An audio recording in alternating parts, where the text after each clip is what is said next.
أهلا بيكم جميعا، أتمنى تكونوا بخير. في الفيديو ده عايز أشرح لكم أزاي تربطوا الساعة الذكية بتاعتكم بموبايلكم الإندرويد. في الفيديو ده أنا بستخدم موبايل أبوكم من ماركة شاومي، وهشرح لكم أزاي تفعلوا إشعارات برامج التواصل الاجتماعي وأي تطبيق على الموبايل، وكمان تشغيل المكالمات والرسائل، وإزاي تحطوا خلفية شاشة بصورتكم الشخصية. أول حاجة لازم تعملها هي أنك تعرف التطبيق الصح اللي بتشتغل به الساعة. عشان تعرفوا ده لازم تدوروا على العلبة اللي جت فيها الساعة أو في كتيب التعليمات.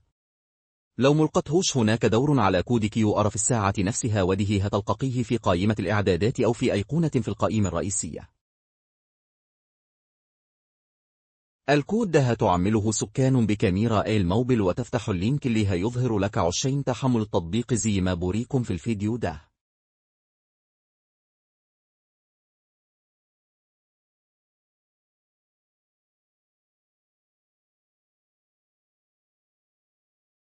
بعد ما تحمل التطبيق أنصحك تفتح البلوتوث، وبعدين تروح إلى أيقونة التطبيق وتفضل دقيس عليها وتختار معلومات التطبيق، ومنها تختار أذونات التطبيق. هنا لازم تفعل إذن الموقع والأجهزة القريبة وإذن الوصول للكاميرا والاستوديو.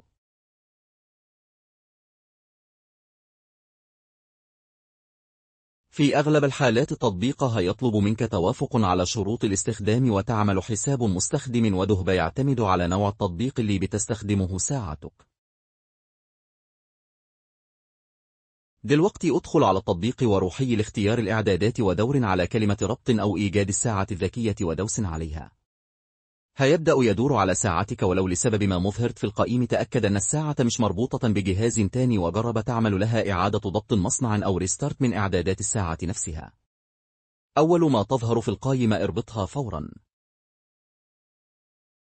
الآن بعد ما قدرت تربط ساعتك الذكية بنجاح بالتطبيق، لازم تدور على اختيار الإشعارات أو الرسائل أو أي حاجة مشابهة. ندخل هناك ونفعل التطبيقات اللي عايزين نستقبل منها تنبيهات.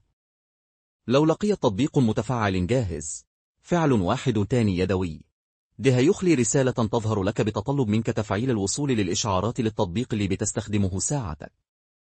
لازم تدور على اسم التطبيق وتفعله. أنا في الفيديو ده بستخدم تطبيق فيت برو، بس في حالتك ممكن يكون تطبيق تاني على حسب موديل ساعتك. بعد ما تفعله، ارجع تاني لتطبيق الساعة وفعل كل التطبيقات اللي محتاجها. لو عايز تحط خلفية بصورتك الشخصية، دور على اختيار سوق الخلفيات أو واجهة الساعة أو ديال، واختار منها صورة مخصصة. ده هيفتح الاستوديو عندك وتختار الصورة اللي تعجبك، وتقدر تعدل مكان الصورة أو لون الخط. بعد ما تخلص اختار موافق أو تثبيت واستنى لحد ما التحميل يخلص. أنصحك تكون بطارية الساعة مشحونة للآخر عشان متفصلش وقت النقل، لأن ده ممكن يؤثر على الساعة.